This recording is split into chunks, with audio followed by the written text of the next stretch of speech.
안녕하십니까. 이슈이스타 시작합니다. 지난 주말 엄청난 뉴스들이 툭툭 튀어나왔는데요.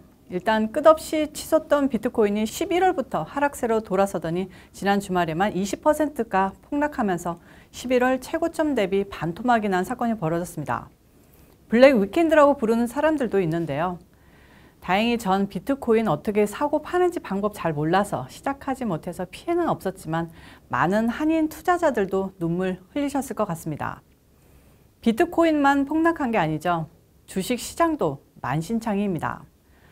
지난 한 해 주식으로 돈 벌었다는 사람 너무너무 많이 봤었는데요.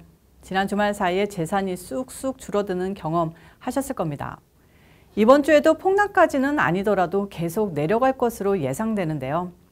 진짜 돈이라는 게 무섭습니다. 천문학적으로 바이든이 퍼부은 달러가 이렇게 주식시장으로 흘러 들어갔다가 말 그대로 녹아내리는 것 아닙니까? 그럼 그 녹아내린 돈은 어디로 사라진 걸까요? 그냥 머리가 하얘지는 기분이 들지 않습니까? 또 다른 소식은 우크라이나 사태인데요. 미국이 러시아를 여행 위험 국가로 지정하고 외교 공간 가족들 철수를 지시하고 나토의 비상 파병을 준비하고 있다는 소식에 전쟁이 곧 시작되는 거 아니냐 하는 불안감이 번지고 있습니다. 1월 침공설은 좀 아닐 것 같고요. 2월 베이징 올림픽 개막했다가 끝난 후에 러시아가 움직이지 않을까 하고 예상하는데요. 우크라이나, 러시아 접경지대의 추위가 그나마 조금 물러가는 2월 중순, 3월까지의 시간이 가장 숨죽일 때가 아닌가 봅니다. 그냥 한마디로 정리하면 지난 사흘 후덜덜이었습니다. 바이든이 이런 사태에 짜증이 나셨는지 엄한 폭스 기자한테 욕 날리면서 화풀이한 게 딱 걸려서 더 큰 욕을 먹고 있고요. 사상 최악의 열차 강도가 벌어지고 자동차 강탈 사건이 급증하면서 사회 문제로 논란이 일고 있습니다. 자, 수십 년 만에 처음 경험하는 미국의 몰락, 저희가 줄기차게 예언했던 일들이 이제 마구마구 터지고 있습니다. 지금부터 하나하나 소식 정리해 드리도록 하겠습니다. 먼저 살펴볼 이슈는 비트코인입니다. 앞서 말씀드렸듯이 월요일까지 떡락하다가 36,000불대에서 오락가락하고 있는데요. 지난 11월 62,000불이었다가 두 달 만에 반토막이 난 상태입니다. 이제 떨어질 만큼 떨어졌다, 다시 오를 것이다 라고 예상하는 말이 나오는 반면 잠시 숨 고르다가 더 떨어질 것이라는 분석이 더 힘을 얻고 있는데요. 대부분 전문가들이 비트코인 가격이 3만 달러보다는 떨어질 것이라고 말합니다. 크라켄의 주티카추 OTC 옵션 트레이딩 책임자는 연방준비제도의 인플레이션 대응 등 거시경제 우려가 전반적으로 위험을 완화하려는 투자 행태를 촉진했을 가능성이 있다고 밝혔는데요. 최근 비트코인 가격 하락과 높은 변동성이 맞물리면서 시장 참여자들이 리스크를 줄이려는 움직임을 보이면서 추가 매도로 이어졌던 겁니다. 쉽게 말하면 돈이 너무 풀려있는 상태에서 연준이 풀린 돈 걷어들이겠다고 신호 보내니까 투자자들이 일단 리스크가 큰 종목에서부터 자금을 회수하는 겁니다. 실제로 지난해부터 대형 기관들에서도 비트코인을 빨아들이고 있었는데요. 이번 폭락장이 기관의 매수가 영향을 미치지 않았나 하고 보는 시각이 있습니다. 한마디로 기관이 끌어올려 놓고 단물 빨면서 거품 줄이는 거죠. 이럴 때 항상 피눈물 보는 건 점점 가격 오르는 거 보고 허둥지둥 막판 투자한 개미들인데요. 안타까울 따름입니다. 이런 가운데 일부 전문가들은 비트코인의 다음 저항선으로 3만 달러를 제시하고 있습니다. 하지만 과거 비트코인이 약세장을 보일 때 약 78%가량이 빠졌다는 지적도 나오고 있어서 10,000달러대로 추락하는 것 아니냐는 급진적인 분석도 나오는 겁니다. 22세컨드 볼트 리서치의 존 로크 애널리스트는 비트코인 최고치 69,000달러에서 78% 하락한 것은 약 15,000달러의 잠재적 하방 수치를 의미한다고 밝혔는데요. 그럴 경우 전체 비트코인 시가총액이 지난 11월 1조 달러에서 현재 6천억 달러로 쫄아들었는데요.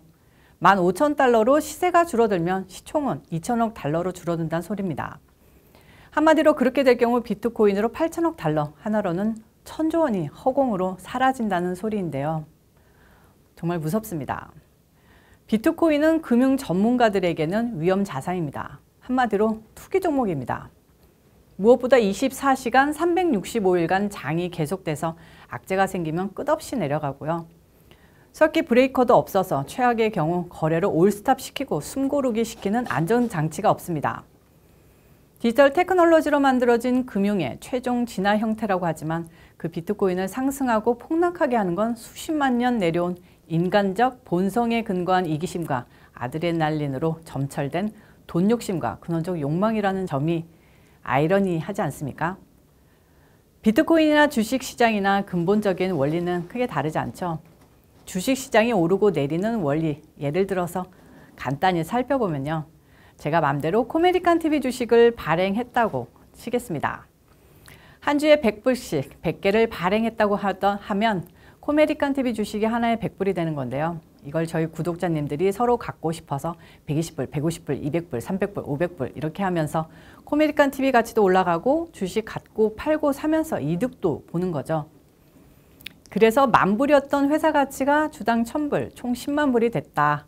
그런데 갑자기 유튜브 계정이 막히고 제가 헛소리해서 구독자님들 다 떠나가고 그러면 한 주에 1000불 했던 주식을 구독자님들이 1000불에 팔고 싶어도 사는 사람이 없어지겠죠. 그럼 900불에 팔게, 800불에 팔게, 500, 400불에 팔게 하는 시츄에이션이 벌어지면 회사의 가치, 주식의 가치가 떨어지면서 돈이 허공으로 사라지는 거죠. 말이 허공으로 사라진다. 이제 주식 떨어지기 직전 마지막 구매자에게 주식을 팔았던 사람 주머니에 돈은 남는 거죠.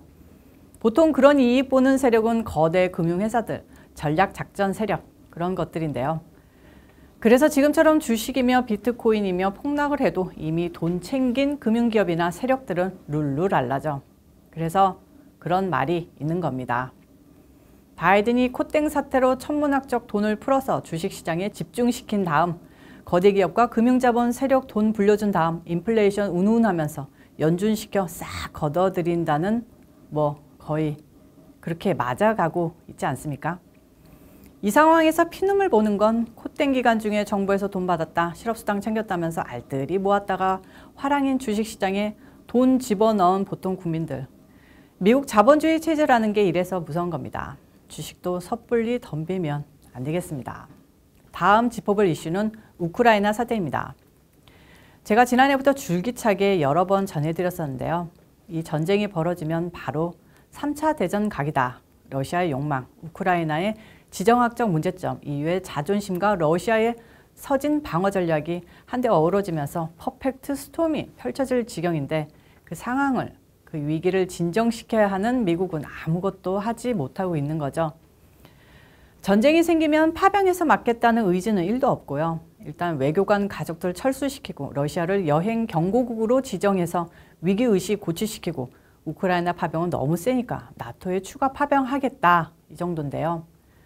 바이든이 이 정도면 러시아가 알아서 기지 않을까 하고 바라는 것 같은데 절대 아닙니다. 푸틴은 지금 마지막 인생 불사르면서 우크라이나만큼은 반이라도 먹겠다 하고 있고 이걸 외교적 최악인 바이든 정부가 뭘로 막겠습니까? 당장 러시아가 유럽으로 향하는 가스관을 옥죄면서 유럽에는 최악의 가스 가뭄이 펼쳐지고 있는데요. 세계 원유며 가스 가격이 무럭무럭 상승하고 있는 형국입니다. 유럽 가스는 40%가 러시아에서 들어옵니다. 우크라이나에서 전쟁 터지면 유럽은 가스 대란 피할 수 없는데요.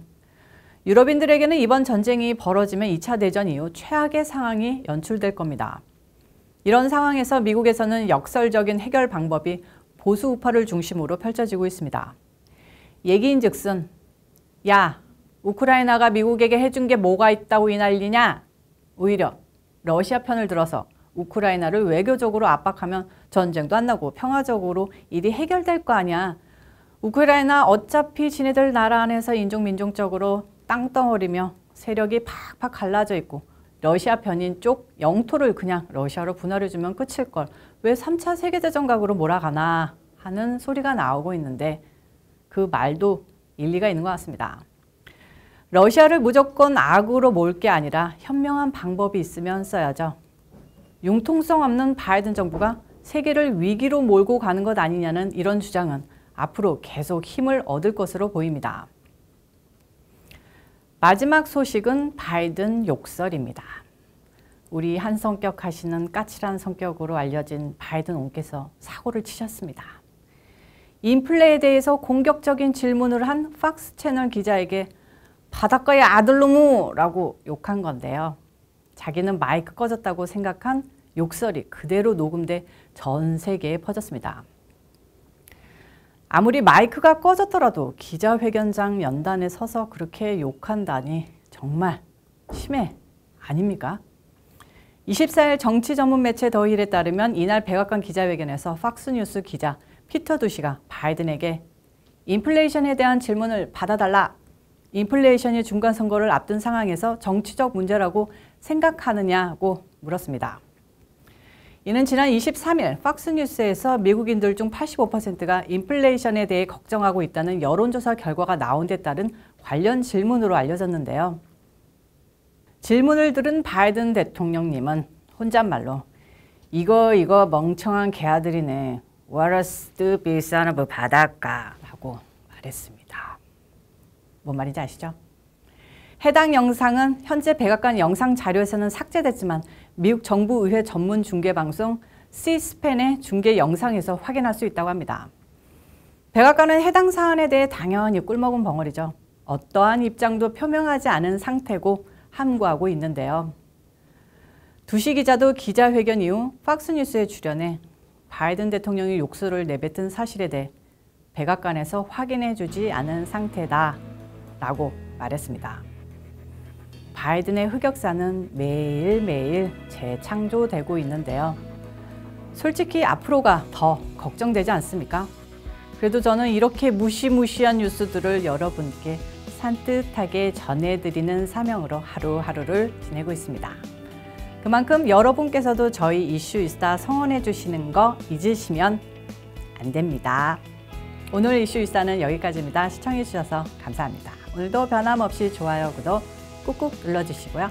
저는 또 다음 영상에서 찾아오도록 하겠습니다. 스튜디오에서